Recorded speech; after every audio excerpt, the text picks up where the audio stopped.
Hello दोस्तों, नमस्कार। स्वागत है आप लोगों का आज की इस क्लास में, जहां पर हम लोग पढ़ने वाले हैं वर्ल्ड वाइड वेब यानी WWW क्या है।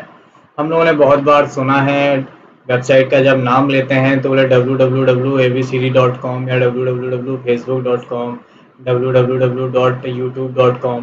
तो ये www क्या है, इसका क्या यूज़ होता है, इसमें कौन कौन सी चीज़ों की आवश्यकता पड़ती है, कैसे हम इसको यूज़ करते हैं, इसकी सारी विशेषताएं और फायदे और नुकसान क्या है। आज की इसी क्लास में हम WWW के बारे में विस्तृत से जानकारी लेने वाले हैं। तो बिना देरी करे हुए चलते हैं आज की इस क्लास में WWW के साथ।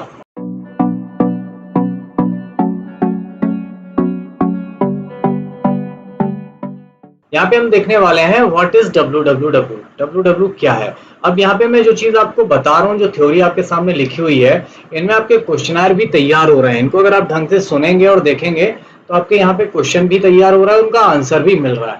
अब यहाँ पे लिखा हुआ है WWW का पूरा नाम वर्ल्ड वाइड वेब होता है और इसे W3 या वेब के नाम से जाना जाता है। यहाँ पे 3 क्वेश्चन तैयार हो गए।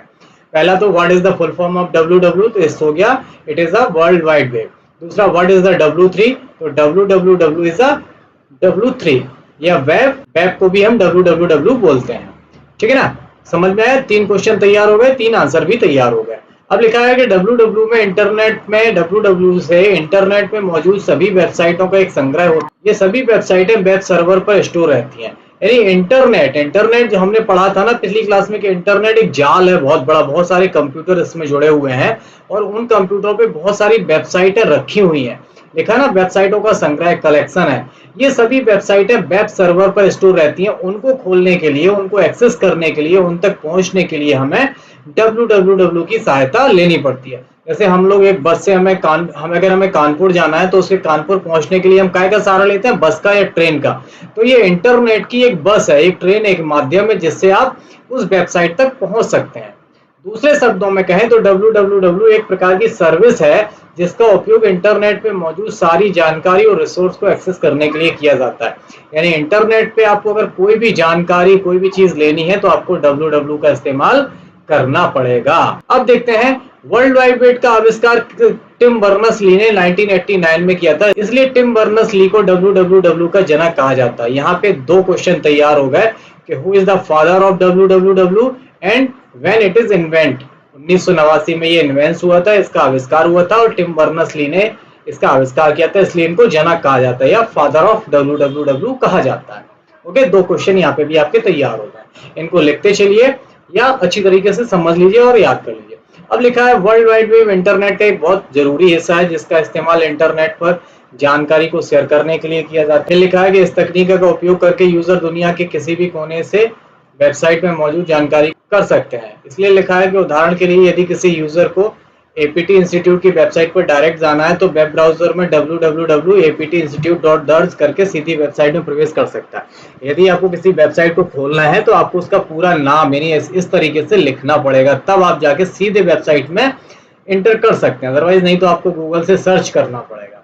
लिखा है कि WWW का इस्तेमाल कोई भी व्यक्ति मुफ्त में कर सकता है और ये सभी डिवाइसों में चलता है। बहुत बढ़िया चीज है कि इसके लिए हमें कोई भी पैसा या किसी सॉफ्टवेयर को इंस्टॉल करने के लिए चार्ज भी नहीं देना पड़ता है और सभी डिवाइस में चलता है, चाहे वो लैपटॉप हो, डेस्कटॉप हो, मोबाइल हो, टैबलेट हो, टीवी हो, ये सब में आप इसका इस्तेमाल कर सकते हो। अब हम देखने वाले हैं कैरेक्टरिस्टिक्स ऑफ WWW। भाई WWW इतना फेमस हुआ है तो इसकी कुछ ना कुछ विशेषताएं तो होंगी, तभी तो इतना यूजफुल है ये। सबसे पहली विशेषता है cross platform. World wide web cross platform होता है। इसका मतलब क्या होता है कि ये सभी डिवाइसों और ऑपरेटिंग सिस्टम में चलता है, चाहे वो विंडोज हो, चाहे एंड्रॉयड हो या एप्पल का हो, किसी भी ऑपरेटिंग सिस्टम में वो चल सकता है। जरूरी नहीं है कि वो विंडोज में यानी कंप्यूटर में चले, वो मोबाइल में भी चल जाएगा, वो एप्पल के फोन में, एप्पल के कंप्यूटर में भी चल सकता है। इसलिए हम बोलते हैं कि ये क्रॉस प्लेटफॉर्म है।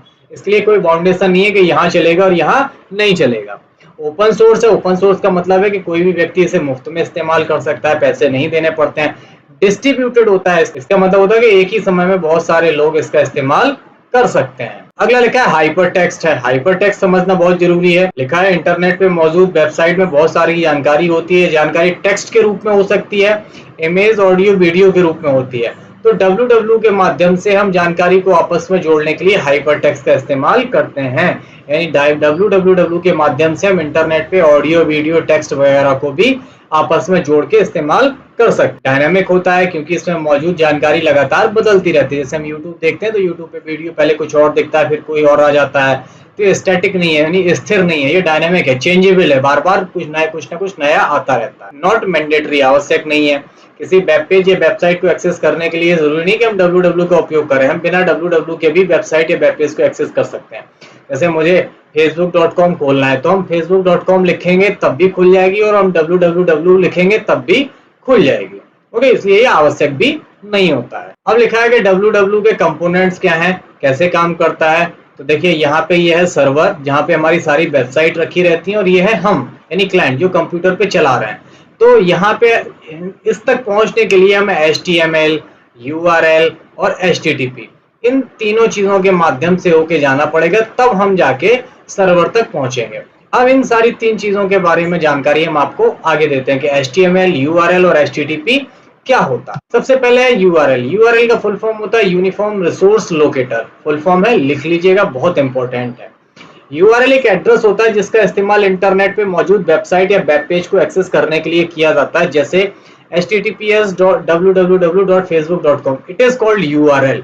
ये पूरा पता है, एक वेबसाइट का ये पता होता है, जिसे हम दूसरी टेक्निकल भाषा में बोलते हैं URL यानी यूनिफॉर्म रिसोर्स लोकेटर। ये हर वेबसाइट का अपना अलग पता होता है और यूनिक होता है, मतलब जो इस वेबसाइट का एड्रेस है वो किसी दूसरी वेबसाइट का एड्रेस नहीं हो सकता है। ओके, अगला है HTTP। HTTP का फुल फॉर्म है हाइपर टेक्स्ट ट्रांसफर प्रोटोकॉल। एक प्रकार का प्रोटोकॉल है जिसका इस्तेमाल वेब ब्राउजर और वेब सर्वर के बीच में कम्युनिकेशन के लिए किया जाता है। HTTP के बिना यूजर वेबसाइट को एक्सेस नहीं कर सकता है। अभी हमने आपको ये बताया था कि बिना HTTP के इस्तेमाल करके हम इस सर्वर तक नहीं पहुंच सकते हैं, ना ही कोई वेबसाइट खोल सकते हैं। एक तरीके का रूल ऑफ सेट है, एक नियम है, ये नियम आपको फॉलो करना ही पड़ेगा, तभी आप वेबसाइट को खोल पाओगे। अभी जैसे हमने पीछे बताया था ना, तो यहाँ पे लिखा है HTTPS, तो it is the protocol name. बिना इसके आपकी वेबसाइट कोई भी नहीं चलती। हाँ, वेबसाइट जब आप डालते हो तो ये लिखना नहीं पड़ता है, हमारा ब्राउजर इसको ऑटोमेटिकली डिटेक्ट कर लेता है, समझ लेता है। अगला है HTML, वेरी इंपॉर्टेंट। HTML का फुल फॉर्म है हाइपर टेक्स्ट मार्कअप लैंग्वेज। ये एक भाषा है, कंप्यूटर की भाषा होती है, जिसका इस्तेमाल वेबसाइट और वेब पेज बनाने के लिए किया जाता है। जैसे हम लोग बोलने के लिए हिंदी, अंग्रेजी इस्तेमाल, वैसे ही कंप्यूटर इंटरनेट के पेज बनाने के लिए HTML लैंग्वेज का यूज करता है। ये तीनों चीजें हैं जो इंटरनेट पे वेबसाइट को एक्सेस करने के लिए बहुत आवश्यक होती हैं। अब देख लेते हैं कि भैया www काम कैसे करता है। तो भैया आप यूजर हो, कंप्यूटर चला रहे हो, लैपटॉप चला रहे हो, मोबाइल चला रहे हो, तो आपको इंटरनेट को एक्सेस करना है। वहां से आपकी वेबसाइट जाती है वेब सर्वर पर, और वेब सर्वर डेटाबेस सर्वर से वेबसाइट उठा के हमें वापस दे देता है। और यहाँ पे डबल साइडेड एरो है कि पहले रिक्वेस्ट जाती है और फिर रिक्वेस्ट आती है। पहले हम रिक्वेस्ट भेजते हैं कि मुझे फलानी वेबसाइट खोलनी है, फिर मुझे वापस में रिप्लाई भी मिलता है। ओके, इस तरीके से ये काम करता है। लिखा है, देखो, सबसे पहले वेबसाइट के एड्रेस को हम वेब ब्राउजर पर लिखते हैं, लिखते नहीं है। जैसे यहाँ पे देखिए ये ब्राउजर है, तो यहाँ पे हम लिखते हैं ना www.aptinstitute.com, हम ये लिखते हैं ना इसमें। यहाँ पे तो यहाँ पे हमें अपना पूरा एड्रेस लिखना पड़ेगा वेबसाइट का, तभी वो वेबसाइट हमारी यहाँ पे इस तरीके से सर्च होके आएगी। इसके बाद डोमेन नेम सर्वर से उसका IP रिक्वेस्ट करता है, वो सर्वर के पास अपनी वेबसाइट का पता भेजता है, और फिर IP एड्रेस मिल जाने के बाद वेब सर्वर उस वेब पेज से रिक्वेस्ट करता है, और रिक्वेस्ट प्राप्त होने के बाद उसे हमें वापस भेज देता है। वही चीज मैंने यहाँ पे बताई कि पहले रिक्वेस्ट करी, रिक्वेस्ट सर्वर पे ढूंढी गई, डेटाबेस से उठा के फिर वापस हमें यहाँ पे भेज दी जाती है। ठीक है ना। जैसे हम यहाँ पे इंटरनेट पे लिखते हैं, हमने अपनी वेबसाइट का नाम लिखा और यहाँ पे हमने लिख के इंटर प्रेस कर दिया, तो हमारी वेबसाइट यहाँ पे आके खुल जाती है। तो पहले हमने सर्वर पे रिक्वेस्ट भेजी थी और रिक्वेस्ट सर्वर से वापस आ गई। इस तरीके से हमारा इंटरनेट काम करता है। अब यहाँ पे देख लेते हैं what is the difference between www and internet. तो जो दोनों चीजें अलग हैं, दोनों में कोई समानता बहुत कम है। ये एग्जाम के लिए भी बहुत जरूरी है ताकि अच्छी तरीके से समझ में भी आ जाए आपको। तो यहाँ पे मैंने स्टेप बाय स्टेप एक एक पॉइंट दिया है। तो व्हाट इज द www, एक वेबसाइटों का संग्रह है, जबकि यह नेटवर्कों का network. Internet is the network of networks. यह एक सर्विस यानी सेवा है, जबकि ये इंफ्रास्ट्रक्चर है, ये एक बनावटी ढांचा है। ये हार्डवेयर पर आधारित होता है और ये इंटरनेट सॉफ्टवेयर पर आधारित होता है। इसे 1989 में विकसित किया, जबकि ये 1960 में विकसित हो गया था। ये www इंटरनेट का सबसेट है, जबकि ये सुपर सेट है। www को NSF नेट के नाम से जाना जाता था, जबकि इसको ARPA नेट के नाम से जाना जाता था।